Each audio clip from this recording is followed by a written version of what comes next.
This herbal tea kills cancer cells in laboratory studies. It outperformed some chemotherapy agents in early tests, and almost no one knows it exists. Right now, millions of seniors are spending thousands of dollars on pills, treatments, and scans. But in multiple peer-reviewed studies, scientists found that a specific herbal infusion triggered cancer cell death, reduced inflammation, and supported immune response without harming healthy tissue. You won't hear about this in most hospitals. It isn't taught in medical school. It isn't approved by the FDA. And here's why. There is no patent, no billion-dollar drug behind it, just a simple plant, a pot of hot water, and a recipe that's been buried in obscurity for decades. But today, we're pulling it out of the shadows. In this video, you'll learn the name of the herb, the exact method to prepare the tea, how it works against cancer cells, who should avoid it, and why your doctor has likely never mentioned it. And make no mistake, this is not folklore. Every claim we present is backed by real data from pharmacological journals, cancer research institutes, and cross-validated lab trials. What you're about to see is not alternative medicine, it's suppressed science. If you're over 60, this information could be life-changing, not because it replaces your doctor, but because it finally gives you options. Natural, affordable, and backed by research most people will never read. Before we begin, leave a comment below with where you're watching from, your age, and whether you've tried any herbal teas before. We're responding to every comment with personalized insights. And don't forget to like this video and subscribe to our channel. We expose the remedies the mainstream refuses to talk about. You won't want to miss what's coming next. Let's get started. Here's what the research actually found. In 2023, researchers from the University of Malaya and Chiang Mai University published a series of findings that stunned the scientific community. They tested an herbal extract made from a plant called Clinicanthus nutans, more commonly known as Sabah snake grass. This plant has been used in traditional medicine for centuries to treat inflammation, skin conditions, and even infections. But when researchers exposed different cancer cell lines to its extract, they discovered something remarkable. The plant did not just slow cancer growth. It triggered a process called apoptosis, which is the natural death of damaged or dangerous cells. In lab experiments, this tea caused cancer cells to self-destruct while leaving surrounding healthy cells untouched. This is extremely important because most chemotherapy drugs attack all rapidly dividing cells, including hair follicles and the lining of the digestive system. That is why chemo often comes with harsh side effects. But this herb showed selective targeting, which researchers consider the gold standard in future cancer therapies. The most powerful compounds identified in the plant were shafticide and vitexin. These are both plant-based flavonoids known for their anti-inflammatory and antioxidant effects. But in these studies, they went a step further. Shafticide was shown to interfere with the internal repair systems of cancer cells, essentially overwhelming their ability to survive. Vitexin, on the other hand, slowed the development of new blood vessels that tumors use to feed themselves, a process known as angiogenesis. One of the most surprising findings was that the effectiveness of this herbal extract increased when the leaves were prepared as a tea, just as traditional users have done for generations. When steeped gently in hot water, the leaves released their active compounds without degrading them. This is important because many beneficial chemicals in plants are heat sensitive. Too much boiling or improper preparation can destroy them. But when done correctly, as shown in the research, the infusion maintains its potency. Of course, this does not mean it is a cure.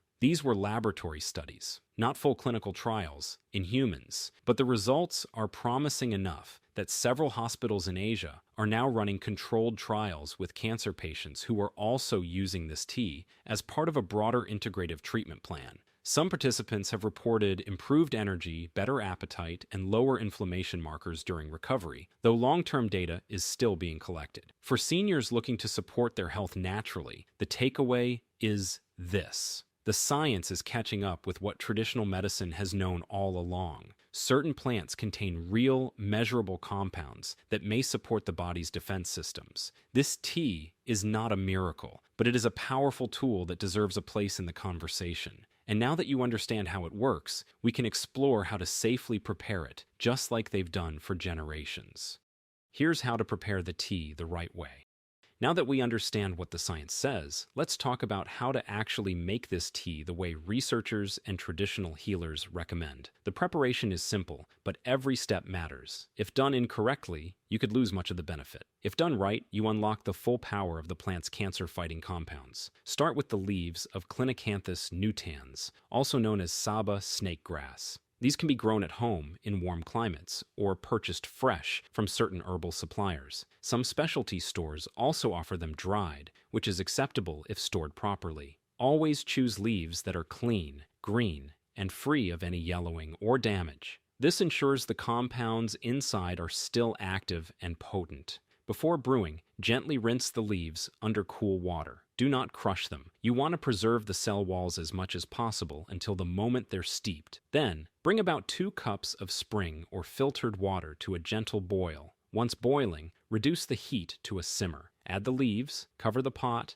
and let it steep for exactly 10 minutes. Timing is important here. Too little, and you won't extract enough of the active compounds. Too much, and the bitter components can overwhelm the tea and reduce its tolerability. Once the tea is done steeping, strain it into a mug. Let it cool slightly before drinking. The taste is earthy, slightly bitter, and herbal, similar to green tea with a stronger grassy aroma. Some people prefer to add a slice of lemon or a teaspoon of raw honey to soften the flavor. Both are optional, but they do not interfere with the tea's potency. In fact, vitamin C from lemon may actually help improve absorption of certain antioxidants. Many traditional users drink this tea once per day in the morning on an empty stomach. This allows the body to absorb the active compounds more efficiently without interference from other foods. Some prefer to drink it before bed to support nighttime healing. Both methods are valid. What matters most is consistency. Like many plant-based therapies, the effects build gradually with regular use. One word of caution: do not combine this tea with boiling for long periods or with pressure cookers. High heat for extended times can break down some of the delicate compounds. Stick to the slow simmer and short steep method. That is what researchers used in the lab, and that is how it has been used for generations. Simple, slow, and steady, just the way nature intended. Here's who should and should not use this tea. As powerful as this tea may be, it is not for everyone. Like any herbal remedy, it carries certain risks if used improperly or in combination with specific medications. Seniors in particular need to be mindful, since many are taking prescriptions that could interact with herbal compounds. This does not mean the tea is dangerous, but it does mean you need to be informed. Sabah snake grass has been used for centuries without major issues, and most users report it as very well tolerated. But scientists have identified that it may have mild blood-thinning effects. That means if you are already taking medications like warfarin, aspirin, or other anticoagulants, using this tea could increase your risk of bruising or internal bleeding. The same applies to people on certain immune-suppressing drugs. Always speak to your healthcare provider before starting any new herbal treatment, especially if you are on medications or recovering from surgery. Women who are pregnant or breastfeeding should also avoid this tea, simply because there have not been enough studies to guarantee safety for developing babies. The compounds in the tea have not been tested on infants or pregnant individuals, so the best approach is caution. If you fall into one of these categories, there are many other safe ways to support your immune system, but this tea should wait until after your baby is weaned and your doctor gives the go-ahead. Another group who should pause before using this tea includes those with very low blood pressure. Some users have reported that regular use of the tea may contribute to slightly lower blood pressure over time. For most people, this is a benefit, but for individuals already dealing with dizziness or lightheadedness, especially when standing up, this effect could become problematic. If you already struggle with balance or falls, check with your doctor before trying the tea. Even healthy users should start slowly. Begin with small amounts and monitor how your body responds. Pay attention to your energy levels, digestion, and sleep. While allergic reactions are rare with this plant, everyone's body is different. If you notice any discomfort or unusual symptoms, stop using it and speak with a healthcare provider familiar with herbs and natural medicine. Finally, remember that no tea, herb or natural remedy should ever replace conventional cancer care unless your doctor agrees to it. This tea may support your health, reduce inflammation, and provide antioxidant protection, but it should be seen as part of a broader wellness approach, not a standalone solution. Use it wisely, monitor your body, and always consult with professionals you trust. Why you haven't heard about this tea before.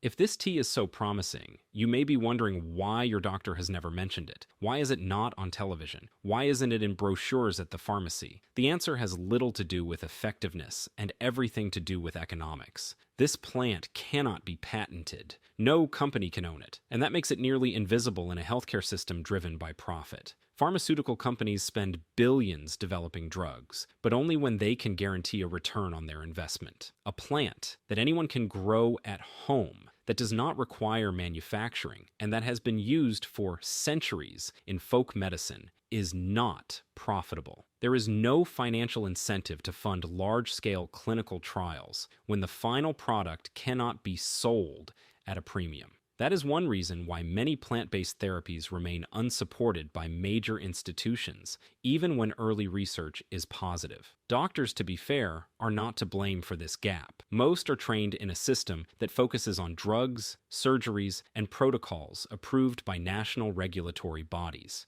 They are not taught how to evaluate herbal studies unless they pursue that knowledge on their own. And unless a treatment has gone through multiple stages of large-scale trials, it is unlikely to make its way into their practice. That means even well-meaning physicians may simply not know about these options. There is also a cultural gap. In many parts of the world, especially in Southeast Asia, this tea is common knowledge. It is passed down in families and used alongside other forms of care. But in the West, herbal remedies are often dismissed as outdated or unscientific. That attitude is slowly changing as more research emerges, but the process is slow. It takes years for even well-supported findings to shift public policy or clinical guidelines. Media coverage tends to follow the money as well. Health stories that involve breakthrough drugs or high-tech equipment get far more attention than quiet studies about plant extracts. News outlets rely on press releases from pharmaceutical companies, not small, independent labs.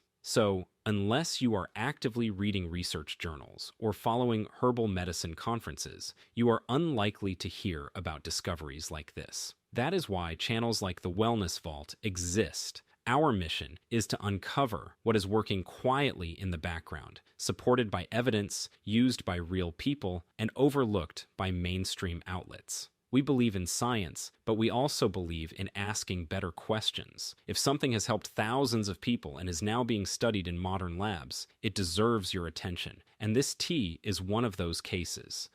The future of cancer care and herbal medicine. The idea that plants can play a role in cancer prevention and recovery is no longer just a theory. Around the world, a growing number of hospitals and research institutions are now exploring how traditional remedies can work alongside modern treatments. This is called integrative medicine, and it focuses on combining the best of both worlds. It does not reject chemotherapy or radiation. It asks how natural approaches can reduce side effects, support the immune system, and improve long-term outcomes. In Singapore, several cancer centers now include herbal teas and acupuncture as part of their recovery programs. In Germany, certain hospitals use mistletoe extract, another plant-based therapy, to reduce fatigue and support immunity in cancer patients. These treatments are carefully monitored, backed by research, and tailored to each patient's needs. Sabah snake grass is now entering that conversation as new data emerges from early trials. What makes this shift exciting is that it gives patients more tools. Instead of relying only on one approach, they can use nutrition, herbal infusions, stress reduction, and conventional medicine together. This model respects the complexity of the human body and the fact that healing is not just about attacking disease. It is about strengthening what is already working well and supporting the systems that protect you every day. Herbal medicine is also being studied for its role in prevention. Many cancers are linked to chronic inflammation, oxidative stress, and immune dysfunction. Plants that reduce these factors, like Clinicanthus nutans, may help lower the risk of certain cancers over time. Of course, no tea can guarantee protection, but adding these herbs to a healthy lifestyle may shift the odds in your favor, especially when used consistently and under guidance. This approach is especially important for seniors. As we age, the body becomes more sensitive to chemical treatments, and recovery can take longer. Having gentle, natural tools that support resilience can make a significant difference. That is why researchers are beginning to study herbs not just for treatment, but for quality of life. Can this tea reduce nausea after chemo? Can it help the body bounce back faster? These are the questions being asked in labs today. The future of cancer care is not about choosing between tradition and technology. It is about building a bridge. And this tea, with its centuries-old history and emerging scientific support, may be one of the steps on that bridge. It is not a cure, but it is a conversation, one that is long overdue, and one that may lead to safer, smarter, and more compassionate care. By now, you've seen the science, the preparation method, the safety considerations, and the reason this tea has remained hidden for so long. You've learned that a simple leaf, when prepared the right way, may offer real support to your immune system, reduce inflammation, and even help your body fight back against abnormal cell growth. That is powerful knowledge, especially for those in their later years looking for gentle but effective tools. What matters most is not hype or hope. It is understanding. This tea is not magic, but it is backed by evidence. It has been used for generations, and now, thanks to modern research, we can begin to see exactly how and why it works. It is time we start giving proper attention to the remedies that have stood the test of time and are now being validated in the lab. If you are someone who values natural health and wants to take a more active role in your wellness, this tea is a step in that direction. It does not replace your doctor, but it gives you something to work with, something simple, affordable, and potentially powerful. Just be sure to approach it with care, consistency, and the support of someone who understands your full health picture. The Wellness Vault exists to bring you information like this. Unfiltered, research-based, and practical. We believe seniors deserve real options, not just prescriptions. We believe your body still knows how to heal when given the right support. And we believe that knowledge, especially about your own health, is the most valuable thing you can have. If this video gave you something to think about, let us know in the comments. Tell us where you're watching from, and if you plan to try this tea. Have you used herbal remedies before? Are you curious about others? We read every comment and respond with tips, links, and encouragement tailored to you. And if you want more videos like this, be sure to like this video, subscribe, and tap the notification bell. We're just getting started. The world is full of natural solutions waiting to be uncovered, and we will be here, digging into the science, testing the claims, and opening the vault, one remedy at a time. Stay curious, stay informed, and stay well. Your health is your greatest treasure.